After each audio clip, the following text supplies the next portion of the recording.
Things like eating, drinking, and breathing come naturally to us. We repeat these actions so often that we do them without thinking. So it's hard to imagine that we're not doing these things like we should. Here are 10 everyday things that many of us are doing wrong.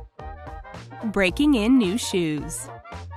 After buying new shoes, many of us will don them at home while we torture ourselves trying to break them in. This common method is not only long, but it can be incredibly painful. Instead, we should wear a thick pair of socks prior to donning our new kicks and slipping them on. Then, all that's needed is a warm hairdryer. Aiming the hot air at your new shoes, begin by wiggling your toes and moving those feet around. Concentrating the heat on tighter spots on the shoes will help loosen them up quickly and painlessly. Keep the socks on until the shoes have cooled before trying them out. Toothbrushing. Like the commercials say, bad breath isn't sexy. Oral hygiene has certainly improved over the years, but it's another example of overdoing in today's society. Dentists tell us we should be brushing our teeth at least twice a day and floss to battle cavities and gingivitis. While flossing is still recommended as it removes bacteria and food particles from between the teeth, apparently brushing too often may be causing more harm than good. Eating food that is high in acidity can soften the tooth enamel, and brushing right after can strip that enamel and leave them vulnerable. Being productive. Contrary to popular belief, it is actually impossible to truly multitask. While it may seem productive, it actually causes a constant low-level distraction that keeps us from being truly productive. The best way to remain productive is to focus on one task at a time, taking short breaks to refocus. Our brains need time to relax between tasks in order to function at an optimal level. Working intensely for 30 minutes, then taking a 10-minute break has been proven to be the most effective method. Sleeping. Nowadays, it seems like the majority of people suffer with issues revolving around sleep. Falling asleep, staying asleep, or not feeling well rested after sleep are all pretty common problems. We're told that we need at least 8 hours of sleep per night, but the issue is that we're not meant to have it all at once. Before the creation of artificial light, people would go to bed earlier and sleep for 3 to 5 hours, wake up for a few hours, then sleep again. Our bodies still want to use that natural sleep cycle, but artificial daylight and standardized work hours no longer allow for it, leaving people groggy and fatigued. Peeling potatoes.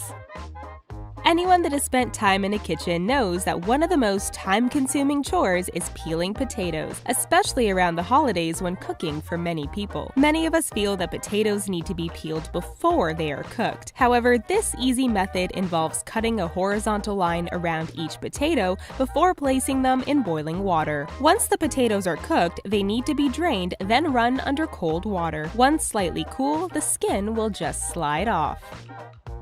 Pooping. While it may be hard to believe that doing something as natural as pooping has a right and wrong way, it's true. We've enjoyed the comforts of indoor plumbing since the early 19th century when sitting toilets became more commonplace. While more convenient, these types of toilets are actually set at an inappropriate height, which can lead a person to develop hemorrhoids and intestinal disease over time. According to proctologists, sitting down to defecate actually makes pooping more difficult. The most comfortable and effective way to poop is by squatting, either using a specialty toilet or a footstool while seated on a standard Western toilet. Remember, humans once pooped while squatting in the woods, and it is how our bodies prefer to be positioned. Giving birth.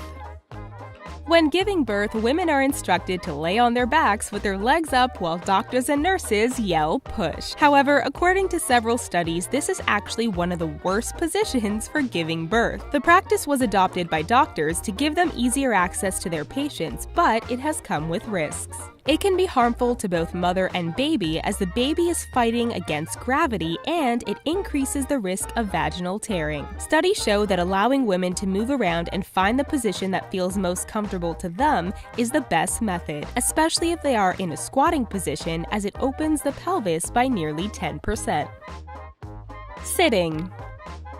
We all know that sitting for long periods of time can increase the risk of heart disease, diabetes, and weight gain, but what we didn't know is that our bodies aren't really built to sit in modern, straight-back chairs. Once upon a time, only people of authority were allowed to sit in chairs with backs, hence titles like chairman, while others knelt or sat on backless stools. When standing or sitting on backless chairs, our abdominal muscles are active, supporting our spines and distributing out weight evenly. However, with straight-back chairs, those muscles relax and leave our spines to fully support everything on their own, which puts extra stress and pressure contributing to back pain. Ideally, we should be standing or sitting on backless chairs to reduce this stress.